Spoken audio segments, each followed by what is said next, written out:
Hey guys, welcome back to episode 3 of the Anything Goes podcast.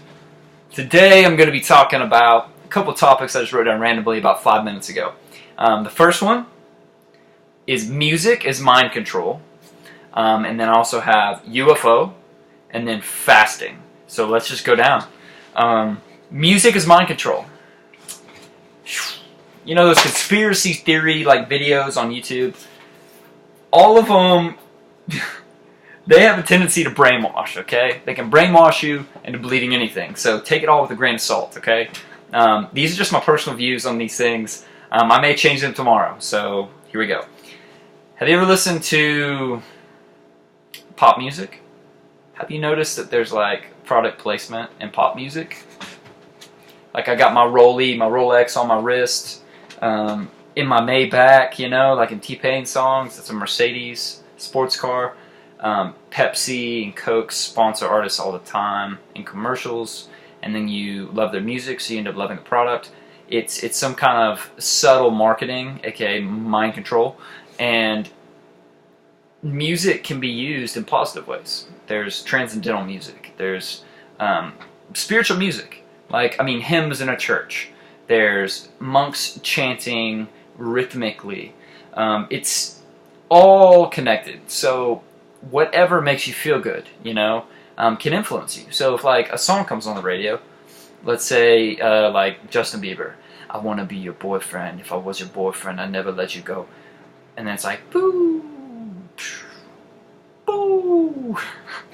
Like the beat is like cool, it's funky, it's good. And you're like, oh yeah, this beat's cool. But I'm like, not cool with the song, whatever. But you'll still listen to the song.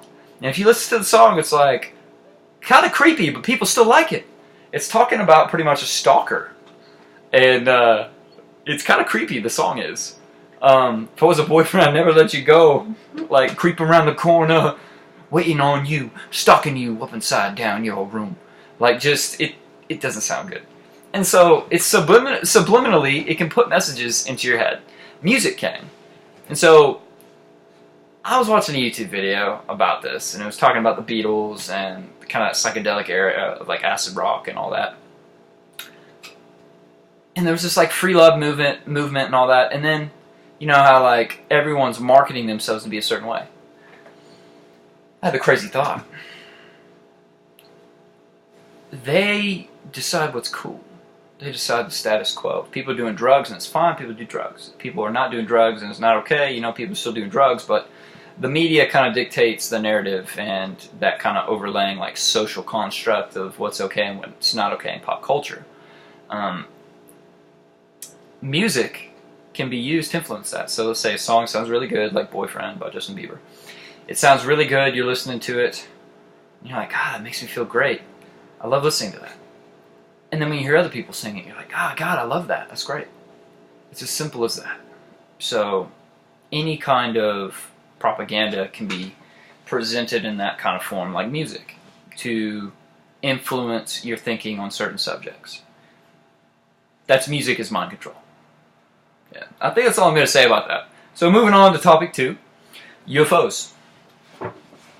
On the Joe Rogan podcast recently, Bob Lazar was on there. He's that whistleblower who came out with the Netflix documentary. He worked at Area 51. Then there's that Facebook thing happening in September, the Storm Area 51. Storm. Oh.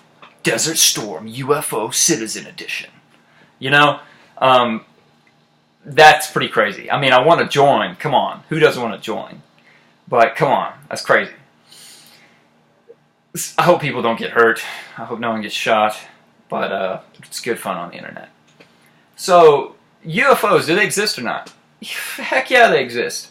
There's all sorts of tech, I bet, that's being tested all the time. Especially flying machines. Think about, like, the first airplane. It's only been, like, 100 years that we've had, like, an airplane. In 100 years, look where we've come. We went from, like, pretty much flying kites and gliding to jetting across the world. Jetting around the world. And having fighter pilots that can shoot rockets and bomb things going like 900 miles an hour. That's pretty insane that happened in such a short period of time.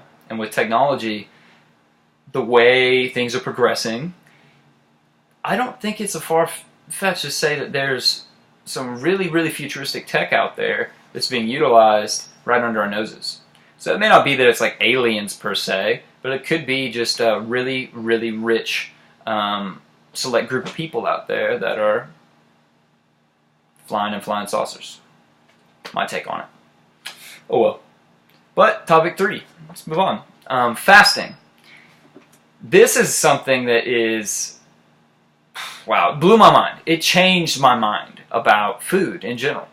The 3 meal a day kind of plan that came out in like the 50s, it's like you're supposed to have 3 square meals a day, and then like the 1200 calorie.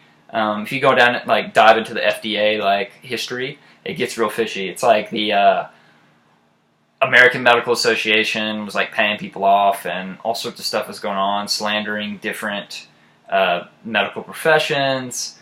Pretty much nutrition, how it's changed. Like the presidency sets out their like nutrition guidelines. The government kind of controls it. And it's very interesting how the number of carbs we need to eat have gone up. And then like we need to sell more corn, we got to subsidize our crops and things. I think there's a lot of nefarious things going on in the food industry. So talking about fasting, I did an experiment. About a year ago, I did what's called a fruit fast. So all I ate was fruit. Organic grapes, bananas, blueberries, strawberries, kiwis, papaya, melon. I ate all of this fruit, and so for 72 hours, just like 3 days roughly, for 72 hours I only ate organic grapes. At the end of the 3 days, I went through a period, so the first like 6 to 12 hours, that first day I was fine. It was like I was hydrated, was feeling amazing. I had this like glow to me. People were like, wow, you look good. I'm like, oh, thank you. I'm on a fruit fast. They're like, what? You're gonna die. But no, then the next day I went through a period of like kind of like depression. Like, God, I need to eat. Like I'm gonna die if I don't eat. And I kind of freaked out a little bit. Then I realized, no, I'm fine. My body, I have enough stores of energy. I'm fine. This is a cleanse, it's a detox. So I got to day 3, and by day 3 I woke up refreshed. Didn't need coffee, I was energized, and I felt incredible. I felt high on life, like euphoric almost, from eating these grapes. And so it was wonderful, and I wanted to keep going, but I realized that I should probably just do baby steps with fasting. Ended up eating a really big meal afterward, and immediately felt like very lethargic, and I realized that I overdid it. But I felt great the next day. I think it really jump-started my metabolism and kind of cleansed out my gut, made me feel a lot better, hydrated me. And I think that it needs to be a necessary part of the modern American diet, fasting. Look into it. Google it. I would say avoid WebMD, and if you do a fast, make sure you don't do it longer than a week. The psychological issues that may come with some people having like mental breakdowns and anxiety attacks doing it, that's a real issue, so I'd look into that. So this isn't medical advice. This is 100% disclaimer, like don't try this at home, like my own opinion. I'm not advising you to do anything medically. I'm not a medical professional. Thank you. Okay, yeah, that's it.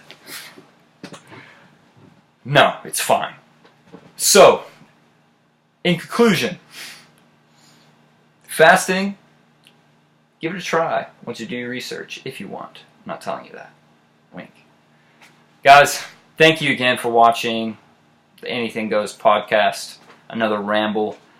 All these videos may be unlisted at one point, so get them while the getting's good, because as soon as I get rolling with this kind of format and how I'm going to do this podcast, it's going to be way better. I promise. It's just going to keep going.